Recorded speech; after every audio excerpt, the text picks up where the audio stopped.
Hello and welcome to today's episode of the Made for More podcast. Today I am joined by an absolute Wonder Woman. Hello, Casey Barros, and welcome to the show.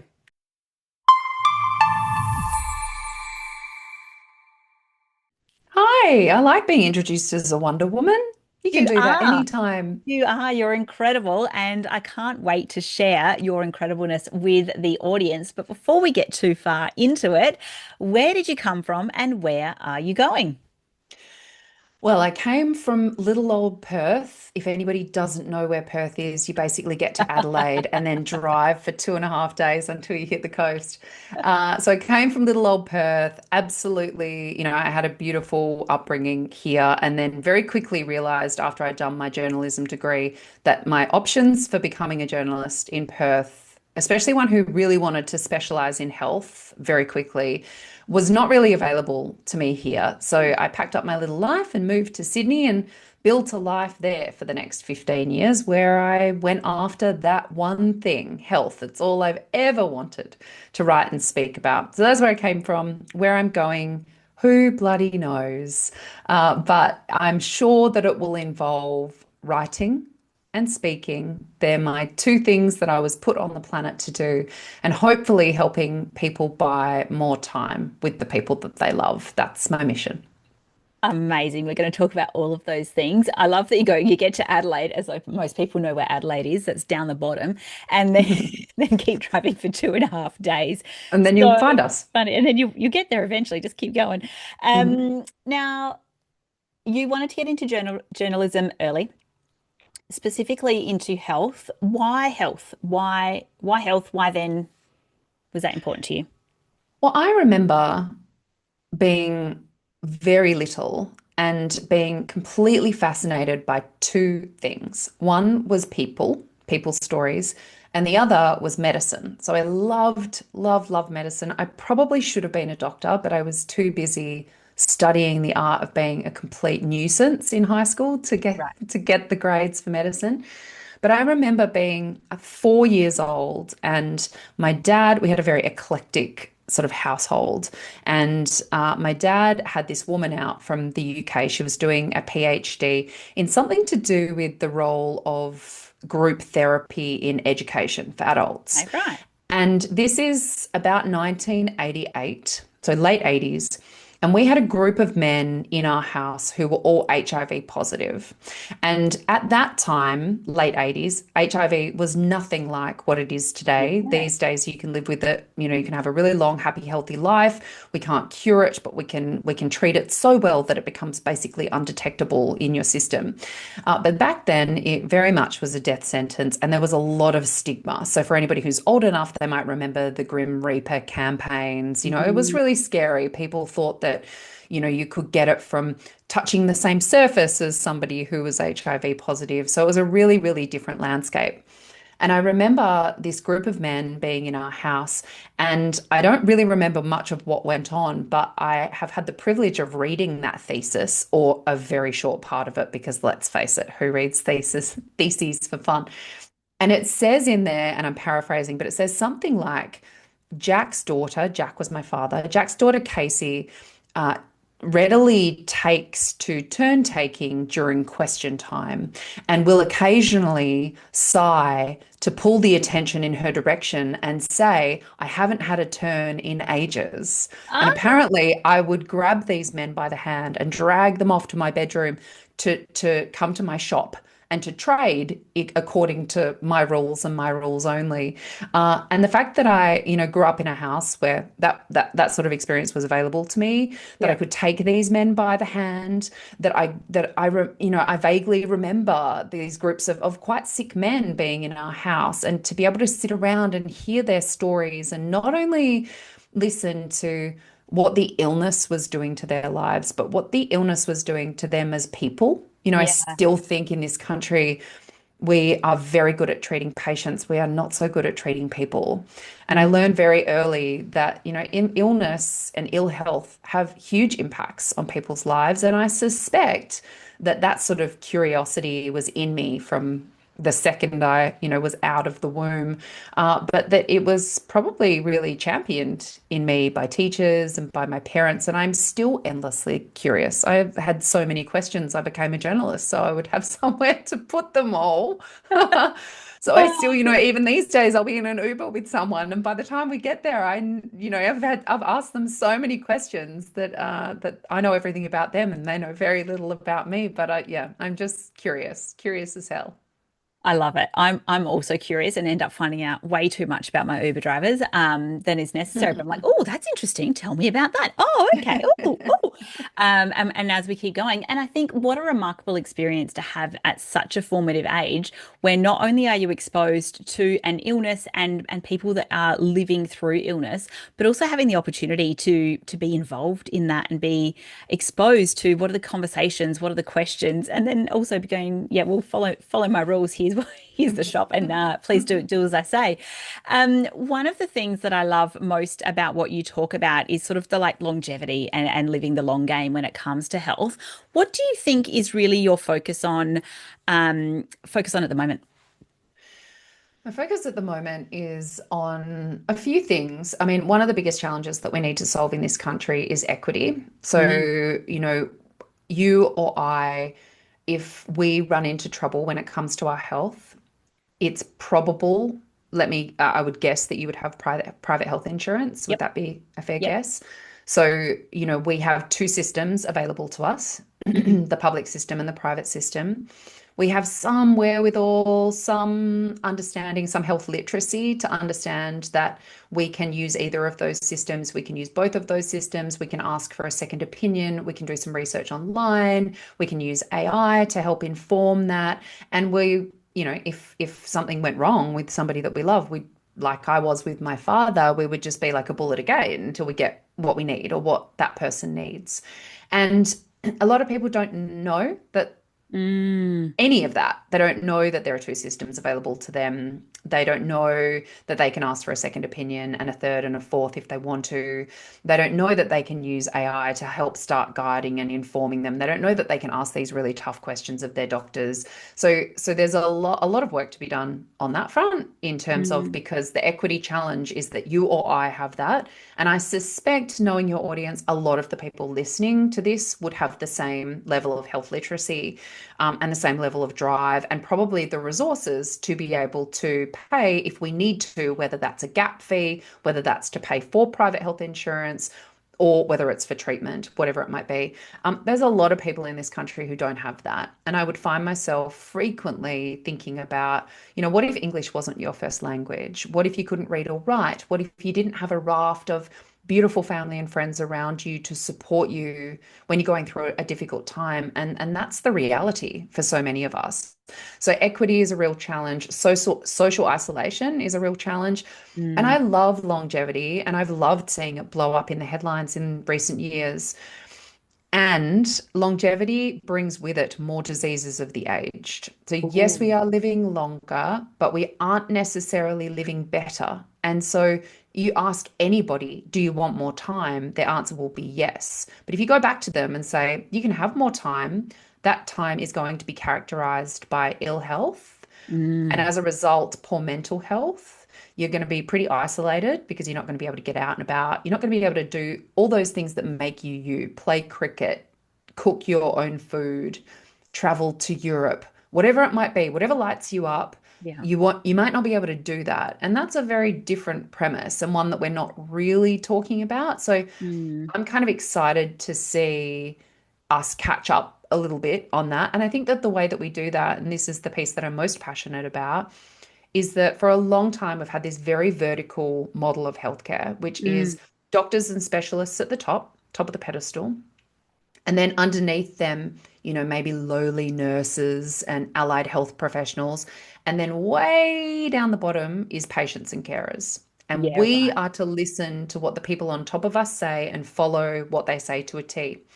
And what I'm trying to inspire, and what I think is happening, is that we are moving to a much more horizontal model. And that's being informed by much more health literate consumers. Hmm. Hmm. We are, we're using social media for research. We're now using AI for research. Like, first of all, I don't think we have any choice other than to empower and educate patients and carers, Yeah, yeah. because anybody who knows anything about healthcare knows that we cannot keep spending in the way that we're spending, especially with an aging population and significantly more cost to come our way. So, empowered patients and carers are good for everybody, for them, for their families, and for the public purse and the healthcare practitioners that are desperately trying to look after them. So, we have a lot of work to do, but I think it is, within reach. I think there's some low-hanging fruit here, and what I'm trying to inspire people to do is to become a much more educated and empowered stakeholder in our own health, because Mm. nobody is more motivated than us to get good care, and that's well within our reach now with the tools Mm. that are at our disposal.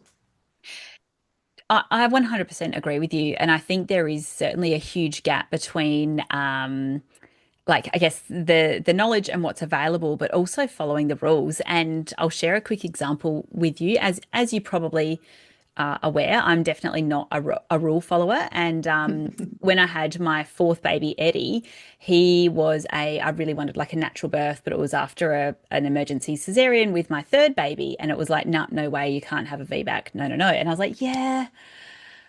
I don't really believe that. And then I had to be induced for him. And as if you've been through this yourself, you'll know that like once you get induced, then there's kind of like a procedure that happens. And then once that happens, then the timer starts, and then there's a next step and a next step and a next step. And at some point, because it was my fourth baby, and I think only having four babies, you have the wisdom to go, actually, no, thank you. I ended up having to be like spoken to, and I'm saying like loosely spoken to by like the nurse on duty, the like head nurse, the doctor came in, and everyone was like, do you understand the risks? I had to just sign a disclaimer. And this was like mid-labor. So I was in active labor saying, yes, I'm happy to keep going. I trust my body. They kept trying to like do more and more intervention. I was like, no, thank you, no, thank you, no, thank you. And it was this wild phenomenon that someone would say, actually, no, I'm going to trust my body to do what it needs to do to give birth, to the point when I had him in the bath.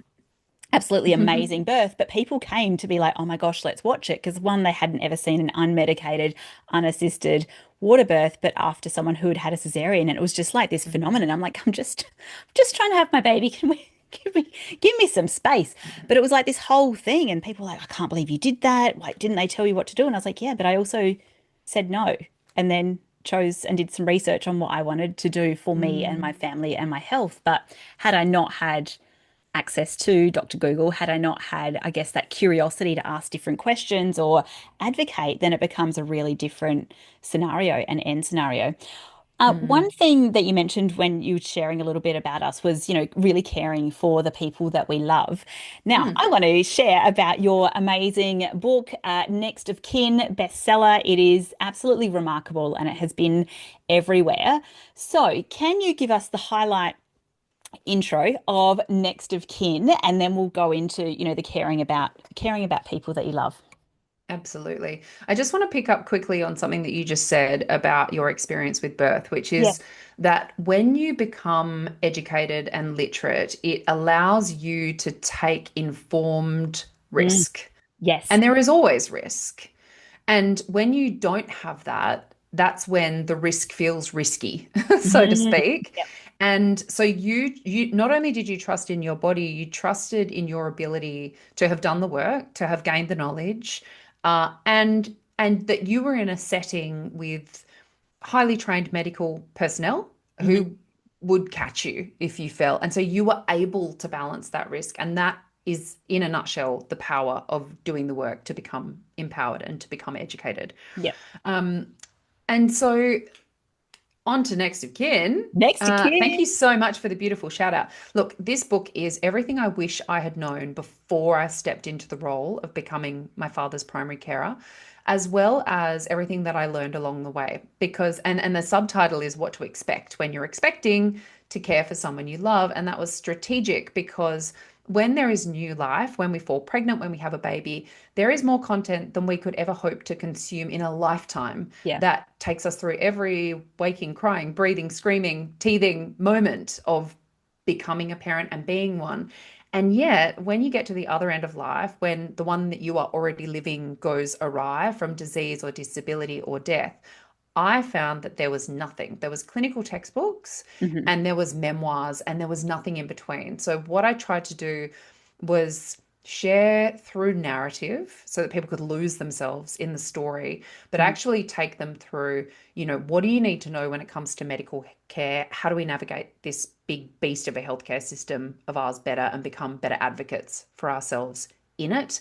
What does the legal and financial side look like? What does the emotional side look like? So, really, it's taking people through every single part of, from receiving bad news right through to how do you put ceremony around Mm. somebody in a way that feels true to them and isn't just this old stuffy, death to stuffy funeral parlor pathway that we are so used to treading. So we just follow the formula. And Mm. it doesn't have to be like that. And again, that's where education and being empowered as a consumer really plays in our favor. And so that book is, yeah, everything that I wish that I had known and everything that I learned along the way because I would see these other next of kin bumbling around the same hospital hallways, probably calling the same services, seeing the same doctors, and I don't know that they were empowered to ask smart questions, push back Mm. when they needed to. Like there's something in that that a lot of people had said to me, my dad was diagnosed with mesothelioma, which is cancer from exposure to asbestos. And it has a terrible prognosis. It is always fatal. And he was given 6 to 12 months to live. We were told that there was a 50% chance that he would blow out another set of candles. And dad ended up getting 2.5 years. And if I had a dollar for every single time a healthcare professional had said to me, I suspect the reason that he got so long was because of the care that you were able to deliver, Mm. I'd be a wealthy lady. And I never would have thought that, let alone said it. But it has happened so frequently that I Mm. suspect that there's probably some truth to it. And the data supports that. When we put people into aged care facilities or hospitals, they deteriorate much more quickly. That's really evident in the literature. And so if we can keep them at home, if we can for as long as we possibly can, and that doesn't work for everybody. So I'm not being prescriptive here for a second. But if we can keep them at home for longer, if we can deliver some of the care ourselves, we know that they do better. And it does take a toll on the person delivering the care. Mm. And I think it's a huge opportunity for personal growth and transformation and time with this person that you probably love and will never get back. So for me, it was the hardest, roughest, truly sometimes the most terrible time of my life. And it was so beautiful and powerful and rich and Mm. transformative. And I wouldn't give a second of it back, not even the worst bits. Yeah. I mean, yes. Yes. Let me collect my emotions for a moment. I think it's just such a beautiful way that you eloquently explain how do we elevate the end of life experience for people, but not just the person who's at their end of life, but for you to be able to Mm, experience that. And there are so often stories of people going, oh, I wish I just had one more day with them. And if you mhm, know you're going to have a handful of one more days and really investing in that experience and what you want that to be, it can be so much richer for you, for your family, for those that are all involved. When you're talking about, what to expect when you're expecting to care for someone you love, immediately my mind's going to, caring for someone that has had a diagnosis that's not looking good, and we know that it's mhm. getting to the end of their time. What's the definition of carer for those people that are listening that are going, yeah, like my parents are fit and healthy, they're all good. Probably I don't need to worry about this. Mm, it's a really good question because I often have conversations with people and I'll say, "Are you a carer?" And they'll say, "Oh, no, no, no, no, I'm not a carer." And I'll say, "Oh, that's interesting. Do you have children?" And they'll say, "Yes." And I'll say, "Do you have parents?" And they'll say, "Yes." And I'll Yeah. say, "Are they getting older?" And they'll say, "Yes." And I'll say, have you got a friend or a partner, somebody who has some kind of chronic illness, maybe a mental illness or addiction or a neurodivergent child or anything like that? Anybody that you ever take to a doctor's appointment or take soup when they're not feeling well because they've Right. got endometriosis or whatever. And they'll say, yes, yes, yes, yes, yes. And I'll say, Therefore, you are a carer. I believe that we are all carers, but we think that the criteria is what we call being a primary carer, which means that a significant portion of your time is, and I believe the criteria is 15 or 20 hours a week, that is dedicated unpaid to providing care for that person. And we think about it in terms of significant disability. Hmm. So we think of wheelchairs, Yeah. and the like, or a terminal illness setting, like really, last ditch attempt to keep somebody here for as long as we can. And we know that the biggest burden of care in this country comes from chronic disease. We Yeah. spend more on people in their last year of life, Mm. absolutely, and we're still spending way too much downstream. We need to spend a lot more in a preventative Preventative. way, Yeah. and that's a whole nother conversation. But we know that those long-term chronic conditions, so things like heart disease, type 2 diabetes, things like osteoarthritis, back pain, those things are like by far form our biggest healthcare spend and the biggest drain on the people that are caring for them. And they can go on and on Yeah. and on. And we have children with asthma and allergies and now autism. And well, not now, that's been around forever, but we're understanding more and more the drain that that has on families long term is a real Mm. challenge. And I found this stat when I was researching for the book, and I think it's fascinating. And I think it really highlights the key issue, which is that the global healthcare economy, according to the World Economic Forum, is worth $9.8 trillion. So that is the value of paid care, all of the healthcare that we deliver globally. Ah, If we paid unpaid carers just at minimum wage, so not rewarding them appropriately, but just at minimum wage, that would cost us another $11 trillion. right. So the value of unpaid care, what families are delivering day in, day out in this country and all around the world, is worth more than the paid sector and will only continue to get worse. Like that is gobsmacking to me that we could have this whole sector that is effectively operating 60% on love and caffeine. Like in On what love and caffeine. That needs in to go on a what t-shirt. world? Right? It doesn't make any sense. And so and I'm not suggesting that we need to find a way to pay for that to be able to institutionalize everybody who needs care. As I said, it makes sense for care to stay within the families. Intergenerational care is something that we've kind of lost the art of, particularly in countries like Australia, the UK, the US. However, we have to find a way to better support those families. We have to. And, Carers Australia says there's 3 million carers in Australia. I suspect it's significantly higher because if more people believe that they met the criteria, and a lot Yeah. more people do, I suspect, but that's still like 1 in 8, 1 in 7, 8 people in this country who is going home and providing a significant amount of their time spent caring for an aging parent, child with some kind of healthcare challenge or somebody that they love. That's a lot of people. And in the UK and the US, it's 1 in 5. Yeah, So, right. there's a huge proportion of our Mm. society that are actively challenged by these things. And anybody who's listening to this who has a team will know that what you see from your team during the Mm. hours of 9 till 5 or 8 till 4 or whenever you see them and what's going on for them behind the scenes is two completely different things. And we know that we take our work home and we Yeah. bring home to work. So I think it's well worth some consideration actually for all leaders to understand what care challenges are on our teams. Mm. Do you know, just when you're going through that criteria, then like the list of, yes, yes, yes, yes, yes. And I can just imagine almost every person, every woman that I know, probably more women than men, going, yep, yep, tick, tick, tick, tick, tick. And to think about the criteria of whether it's 15 to 20 hours a week. I am curious to know, Casey, and you may or may not know this, but I'm thinking back to when we were kids. Was the caring role as significant as what it is now? Is it that we just didn't have the data then, or is it the aging population? Is it more disease? Is there a shift, or is it just that we're in the era of being in the middle, the sandwich in the middle, or has this always Mhm. happened? Look, I think it has always happened, but it hasn't happened at these rates for Yeah, this long. So I think the yeah, burden is much heavier. And I think that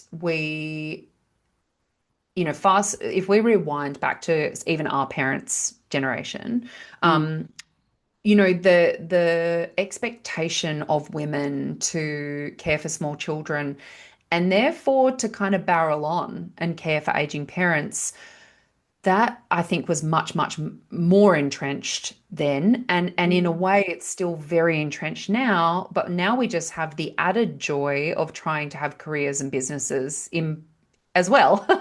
And look So good and eat well and like, yeah, hydrate and take your vitamins. Yeah. that's right. And so it is such a challenge. And I really don't know the answer, because do I want us to revert to women being in the home and men being in the workplace? No. All I know to do is to try to open the conversation about it being much, much more equal. And that comes with so many challenges within each individual family. Like Mm, the man might be the breadwinner. And so, therefore, it is just expected that the children, the aging parents, the home will remain with the woman. Not we believe that women are better carers than men because we're nurturing and we're softer and we're more inclined to be able to deliver great care. I just don't think that that's the case. I think mm. that men, we should be speak, and it's interesting every time I speak, when it's a public event and carers show up and we know that they're 70% women, I'd argue that the people in the room are like 80, 90% women, because they're the people that will invest. And so I think we need to do a much, much better job, and this Engaging. speaks Yeah. to totally, this speaks to the emotional load, it speaks to pay equity. Like I appreciate there are a whole bunch of sociological factors that are underpinning this. Yeah. But I do think that we need to get better at sharing the load. And I think we need to do it now, because the cliff that we are lurching toward is significant and Mm, the system is in no way ready. My cousin took my nan, she just had a fall. She's 92 and generally thriving, still lives at home, lives independently with her husband, who's 93. They live together. wow. I love that. Amazing, right? And she's had a couple of falls in recent weeks. Yeah. And my cousin took her up to the local ED, and they said there was 100 people in the waiting room. Yeah. They waited 5 hours for her to to be taken through. Yeah. And when they got taken through, she said, "You're lucky the wait now is 10." And so Had she broken anything? yes, she's broken her wrist and, Oh my gashed her God. leg and hurt her face. And Oh. bless her, she's in good spirits. But, you know, I don't think you need to be in public health or any kind of sleuth to be able to look around you and see that the healthcare system is currently unsustainable and not even delivering great care. We've got Yeah. huge challenges with ramping at hospitals. The pre-hospital sector is under a huge amount of pressure. Everything is costing us too much. Primary care is struggling. GPs are really struggling under the weight of now effectively being psychologists Yeah. and GPs. And, that is a huge challenge for Mm. us. And I don't see any other solution other than us as patients and carers Yeah. becoming more empowered to be able to do, Mm. to And be I love able to help deliver some of the care. I think so as well. And even like being empowered and being curious and doing a little bit of your own research, although not too much Dr. Google rabbit hole, but then even expediting that whole interaction that you're having with those professionals and those experts to go, here's actually the questions I need answers to. And leading that conversation and advocating for either yourself or the people that are caring. I feel like even from an efficiencies perspective, that would probably solve a lot of the time drain on being like, oh, I don't really know what's going on. When I you agree. talk in your book about, assembling a team and needing to have those people around you, when we're on the leadership podcast here, what do you think needs to happen from a workplace perspective or from a leadership perspective when it comes to, I guess, supporting people that are carers, supporting people that are really looking to build that team? What kind of things are you thinking would be helpful Mm. for them? That's a great question. I think there's a few things. Number one is fostering an environment where open communication is encouraged and expected. so Yeah. that you know when somebody has a heavier care load. Yeah. One of the things I talk about in the book is, people can't help you if they don't know what's going on. So don't suffer in silence. Yeah. Find the most empathic boss that you can find in your workplace and tell them what's going on for you. We can be very private when we Mm. have healthcare things going on. We think that our boss won't want to know that our dad is has been diagnosed with a terminal illness and that we're really struggling with that. And I'm yet to have a conversation with someone that says, I had that conversation with my boss and they fired me, Yeah. told me that they didn't want to know about it. Like more Yeah. often than not, it's actually deepened their relationship because Yeah. we're all human beings. We're all going to go through the thing. And if you don't tell them, then they can't support you. So Yeah. I guess that would be the first thing, really fostering that you as a leader understand that they are living real lives outside of the walls of this office Mm. and that your expectation is that they know that your door is always open and that you are always there to be able to come and have a chat. And yes, it's personal and yes, it's emotional. And those are things that we have traditionally shied away from in the workplace. And I don't see any other way other than being a little bit transparent about what's going Mm. on. Yeah. So I I think that that's probably really, really important. The other thing that came up, I was just doing, it was Carers Week in Australia recently, and I was doing a keynote for Carers WA, and we had a big conversation. A few people asked me about, what do you think about this idea of some additional carers leave for people who hmm are, and it's something that I know that the government is looking at. hmm And I think that that's really important. In the meantime, just being able to be a little bit more flexible. So, Yeah. what can you offer them by way of flexibility? Could it be reduced hours if they're open to that for reduced pay? Could it be? We know that half of carers are struggling financially, so maybe they can't take on less pay. Yeah. And to my point about equity that we talked about earlier in this conversation, I was able to take a huge step back from my work. I've worked for myself, so I wasn't leaving a 9 to 5. I've worked for myself for a long time, so I was able to take a big step Yeah. back. We were able to live on my husband's wage. He's a teacher, he doesn't earn a huge amount of money, but we had moved back to Perth from Sydney. Cost of living is very different here. We were able to make that work. Not everybody will be in that same position.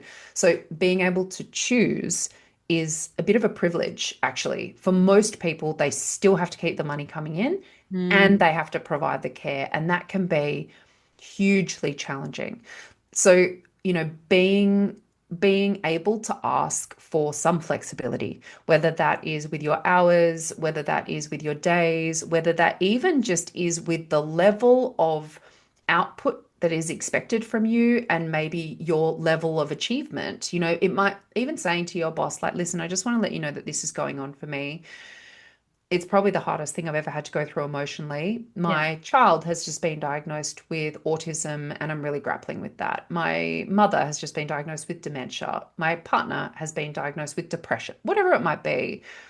I just might not be at my best at the Mm. moment. And I want Yeah. you to know that because I really care about this organization. I love working here and I just want to like manage your expectations and let you know that I am genuinely doing my best and my best might not seem like what my best usually is. And I just want you to know. I Yeah. think it's always about open lines of clear communication.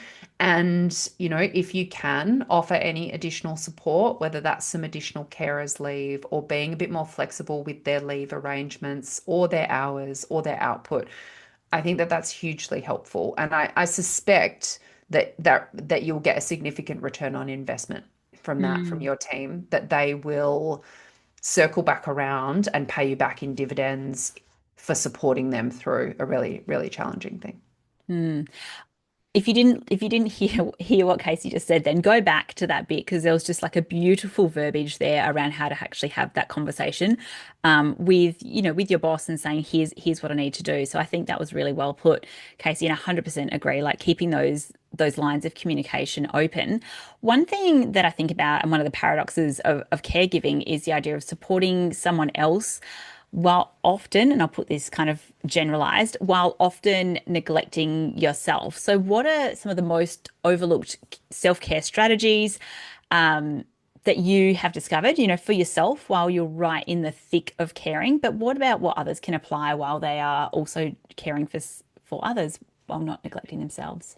Well, I think a lot of health is can feel like a luxury. It's something Yeah. that we save for quiet weeks that never come, and Mm, for the 1st of January, yeah. and for Monday. Yeah. And we go way too macro when it comes to our health. We want to buy the new program and the new Lycra and get the new gym membership to start the Yeah. new program on Monday, because what that does is it gives us this beautiful possibility gap between where we are now, which is sitting on the couch with a bag of Cheezels, and Monday, which is when we are going to turn into, mark our words, our hottest, fittest, sexiest, most financially stable, mentally stable self. Like, you just wait. By Friday, you won't recognize me. Yeah. I am going to be hot, sexy, You read my financially diary. flying. Like, right? It's my diary too. I get it. I get it. And the possibility gap is really sexy. It is where all of the things that you may be able to become Mhm. live. Mhm. And so, I think we need to do a much better job, and this is for everybody, whether you're a carer or not, at looking at the minimum viable intervention. I love this Oh. idea of what is the least I can do for a return. And Mm. so, for example, if we use exercise as the example, and I bang on about exercise a lot, and I say that hand on heart as a person who does not exercise every day, I'm not a super, super fit person. Every time I'm on stage doing a keynote, I make people do squats for 45 seconds. And I'm so puffed at the end. Every single time I do it, I think to myself, God, I've got to do more cardio. And you're like, Every and you're mic'd up and you're like, just breathe gently. Exactly, exactly. So I'm not preaching from on top of a pedestal here. I get how hard this stuff is. But Harvard Medical School says that the minimum viable intervention for exercise, so meaning the point at which you get a physiological dose of the good stuff, is 45 seconds.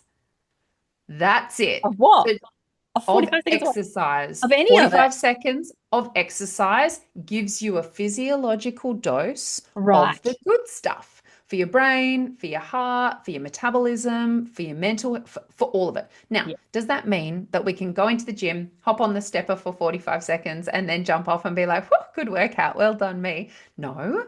But what it does mean is, on those days when you are in the trenches, you might go, I could take the lift, or shall I take the stairs? 45 Yeah. seconds. Right. Shall I get off the bus one stop earlier and walk the rest of the way? 45 seconds. Shall I do 45 seconds of squats while I wait for my toast to toast in the morning? Shall I do a plank for 1 minute while I'm watching TV at night? Like, Oh, wow. we That's good. get way too macro. So, yes, in an ideal world, you would have put on your sexy lycra and you would have got to the gym and you would have done an hour class and you would have done that every day this week. But the truth is, you might do that on Monday, but come Tuesday, you have a shit of a day. You have to go and pick up a sick kid from school, and you've got that report due tomorrow. And so today is just not your day. And so then what we do is, Wednesday comes, and Wednesday's kind of hard and it doesn't work again. So then Thursday comes, and you've been intending to get there all week, but Thursday comes and you're like, do you know what will solve all of my problems? A bottle of Shiraz. Yeah. And you tuck into that bottle of Shiraz, and then it's the weekend. So you're like, I'm going to go out with a bang this weekend. I'm going to eat all the things. I'm going to do no exercise, because you know what? On Monday, I am going to You be have read my journal. It's mine too. I get it. It is how we are wired. But what we could have done instead, right, Right. is we got there on Monday. Tick, wicked, what a legend, absolutely killing it. On Tuesday, when we had that really, really hard day, we could have done running to the letterbox twice and back with Yeah. a sick kid. We could have done 45 seconds of squats. We could have, and if that was all that we did today, you still tick the box. Like, this is the progress principle, right? So come Mm. Wednesday, Mhm. I suspect you will be infinitely more likely to get back on the horse. And that Yeah. might mean pulling on your lycra and getting to the gym, but it might also mean pulling on your sneakers at 9 o'clock at night and going around the block twice, because that's all that you could manage today. And Yeah. like, tick, tick, tick, repeat forever. And this is the unsexy piece, right? Everybody wants the thing that is going to mean that we can, take the pill and never have to think about these things again. Let me tell you this. High performers, and I'm going to stick with the theme of exercise because I genuinely believe it's best bang for our buck when it comes to our physical mental health. Exercise is their religion. Right. Every day, without fail. If they have to get up at 4, they get up at 4. Yeah. Now, most of the high performers that I know also have teams around them. They have resources with which to support those dreams, goals, aspirations. So they might have a personal trainer, whatever it might be. We can all do that. I've never got up at 4 a.m. to exercise in my life, and I probably never will. But can I do 45 seconds of squats while I'm waiting for my coffee to pour? I can do that. Yeah, I love it. And that buys me the same thing. Yeah. If Harvard Medical School says that we get a dose of the good stuff, and they say the more frequent, the better. So Yeah. if you could do 5 of those, 5 45-second things in a Yeah. day, okay, you didn't get to the gym for an hour, but you've given yourself 5 little doses of the good stuff. Mm, And a dose lives in our body for 24 to 48 hours, has a protective effect on our health, keeps all of the awful diseases that we want to avoid in later life at bay. Like, it's actually magic. If we could pill up exercise, it would blow Ozempic out of the water. But we don't do it because it's not fun. So I say to people, you don't have to love it, just find a way to not hate it. oh, I like that. And I really like, I've actually written down here a toast plank because what else are you going to be doing while you're waiting for your toast? I've never thought about it in that kind of micro time frame, and all of a sudden it's a lot more achievable. And Mm. you feel better. You feel better. Are you going to be shredded in your bikini photos? Maybe not. We feel better. Like, we feel better in your Yeah. head and in your bones. And if that's the truth, then why not do the thing, right? I always say to my audiences when I'm speaking, we get goal setting really wrong. We think about the things that we want to achieve. These, they say make your goals smart. You want to make Yeah. them, you want to set really concrete things so that you know when you've achieved them. What I am way more interested in, purely because human beings are driven by emotion, not Yeah. logic, Hmm. is how do you want to feel? Yes. How do you want to feel in your body? How do you want to feel in your home, in your relationships, in your career, in your mind? Once you know the answer to that, then you've got a filter through which to run literally everything that you do. So if in my body I want to feel lean and strong, Yeah. they're two for me that I often like. That's how my body feels best. When I'm lean, I get less arthritis. When I feel strong, I feel, good and powerful and like I can protect myself, like, basic Yeah. human needs. Hmm. So if the question is standing in front of the freezer, yet again about to open it to get out the ice cream, Yeah. the question is, will eating this ice cream make me feel lean and strong? If the Nice. answer is no, probably put it back. It's okay to have it once in a while, Yeah. maybe even once in a week. But if I'm there again on Tuesday because I had a hard day, and Wednesday because I had a hard day, and Thursday and Friday, I call it, I don't know if I'm allowed to swear on this Go podcast, am on. I? Yeah, we'll believe you I now. call it, I call it fuck it Friday. Yeah, right. So Yeah, 'cause you get to it, Friday and you're like, right. exactly. And like Yeah. we get there and we're like, whatever, what a hell of a week. Like I'm just going to reward myself with whatever it is that I want. And, I just, yeah, it makes me giggle, but I just think that we are built on reward. We are built on emotion. And if we can give ourselves an idea of how we want to feel within our lives, then I think that is as close as we'll get to a compass to guide us on the way. I love it. And that was way more than what I was bargaining for just now. I'm like, oh, I've got so many tidbits for my own my own well-being. What would be your top 5 tips for our listeners? Whether it's a leadership, whether it's a carer, whether it's a well-being or health tip, or perhaps all of those combined. What's your top Mm. 5? I'll give you 5 headlines. And I always think about this in Okay, terms cool. of I'm a journalist, that's what I do. So I always think about this and I think about all of our health in terms of what we call the biopsychosocial model. Lots of people will have heard of it. Say it to your friends, makes you sound really smart.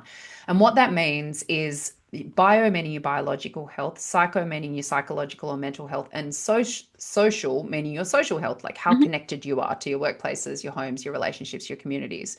For a long time now, experts have wondered whether or not there's something missing from that model. And the word that they have bandied about is spiritual. And the reason that they haven't added it is because nobody can agree on what spiritual means. Is it Yeah. organized religion? Is it chakras and chanting? Nobody knows. What I think it means, and what I think most people will agree with, is that it is some connection to our purpose, Hmm. to why are we here. Hmm. And so this bio, psycho, socio, spiritual model, I think gives us not only a map for causes of disease, which is what that model was originally designed for, knowing that there are biological, psychological, social reasons for us becoming unwell, but it also provides us a map away from some of our biggest killers and diseases. And that's what I love about it.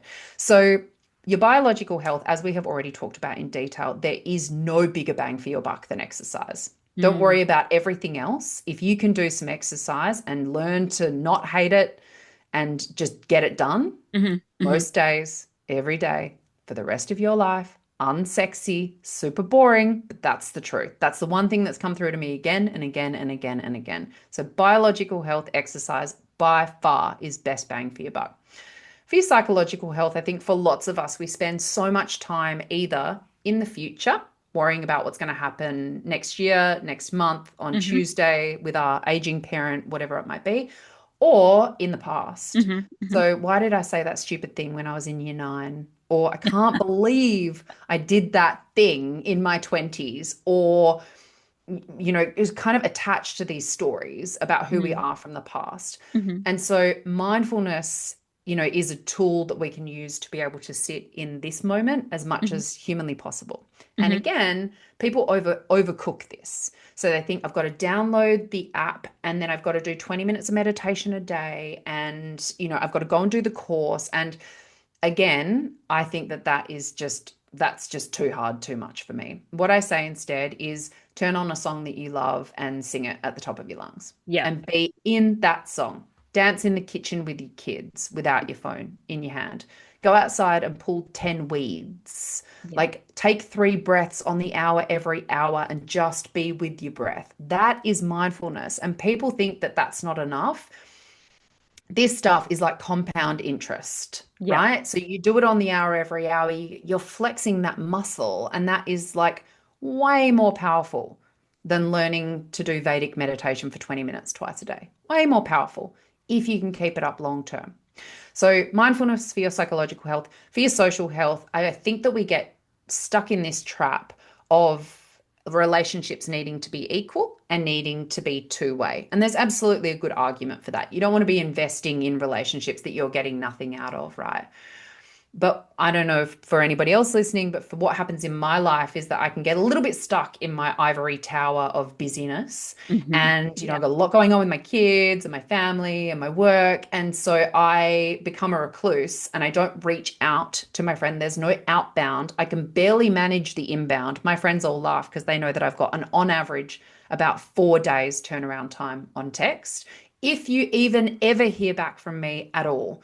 And that's shocking and something that I'm actively trying to work on. But if you can try to do some outbound connection, and that Yeah. might be sending a text to a friend saying, I care about you, I love you, I hope I get to see you soon. Can be that simple. Can Yeah. also be striking up a conversation with your barista rather than standing there scrolling on your phone, having a conversation, looking at somebody in the eyes while they pass you and saying good morning. Like these are all Yeah. tiny little micro connections that I think are really, really powerful that we've kind of lost the art of, right? And I'm guilty of this. Like my best friend lives in Byron and there's a currently 3 hour time difference between there and Perth.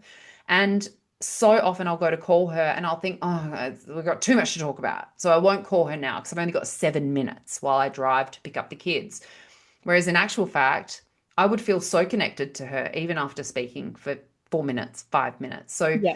again, you don't need to be able to find huge chunks of time or arranging to go out for dinner, which, can take 400 years when you're women in our positions. Yeah. And so, just finding little moments of connection, I think is really important. So we've done bio, psycho, social. The Yes. spiritual piece for me, I think the best bang for your buck is just gratitude. So, Yeah. three things at the end of every day that you're grateful for, write them down, say them, whatever, doesn't matter. But it's training our brains to shift away from the negativity bias and Mhm. towards what is good in my life. And then the last piece, because you asked me for five and I am sticking to your rule, Thank you.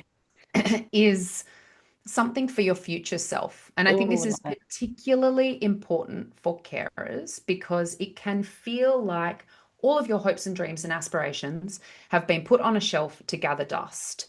And that can feel like very stifling because you feel like there's nothing other than this for me.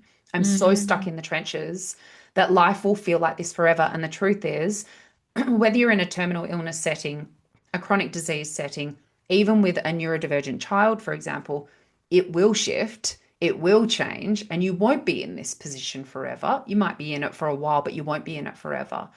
And so, one of the things that I did quite well with dad was that I would, I'd kind of keep in touch with some old colleagues. I would sort of stay on social media a little bit, trying to let people know that I was still here, I still existed. I knocked off a few units of my master's degree in public health. These are all things for my future self because I knew that there would be something on the other side of dad. mm, So that could be researching the course that you've always wanted to take, yeah. brainstorming an idea for the book you've always wanted to write, Yeah.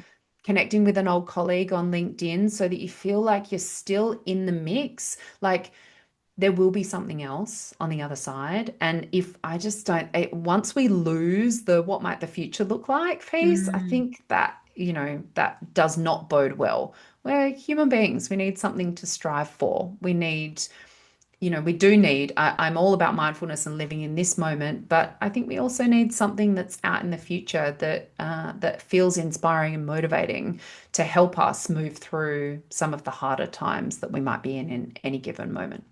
My goodness, I love that. I love that, Casey. Where can people find you if they want to have a little bit more of your goodness?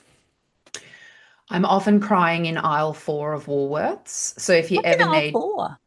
sometimes the chocolate or the chips, just Yeah. depends on the Woolies that you're at. I'm not always crying. I don't cry a lot, but sometimes like John Farnham will come on or something and, Did you know that playlists in supermarkets are really sad, designed to make people buy more? no. Yeah, yeah. If you listen to the playlist, this is not part of this was unscripted. Yeah, the whole playlist, so the psychology behind the music in Woolies and Coles and that type of thing is sadness because when you're feeling sad, you buy more. Oh, my mind is Tell me how blown. you I haven't mean, been influenced in aisle four. I am such a naive little baby sometimes when it comes to that sort of stuff. Of course, it makes perfect sense to Yeah, me. You'll often also find me dancing, and that could be in any aisle. Like I try to encourage my children to dance anywhere, anytime. love And it. you'll know that yes, there's sometimes there's sad songs and sometimes there's real bangers at the supermarket. And Yeah, so we will put our stuff down and dance anywhere, anytime. I really want to inspire that in them. I love it. But outside of Woolworths, you will find me in all of the places. I'm on Instagram. I have a Substack newsletter, which I'm very lazy about sending out, but occasionally I'll pump something out.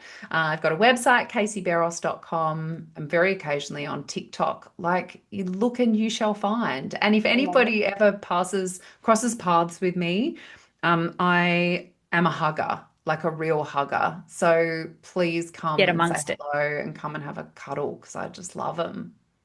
Oh, I love that. We'll put all the links so that people can find you in the show notes. Casey, thank you so much for today. Thank you so much for sharing so much of your experience and expertise. And I'm off to do a toast plank. Oh, yeah, girl, get it. Thanks for having me. Loved it. Bye for now.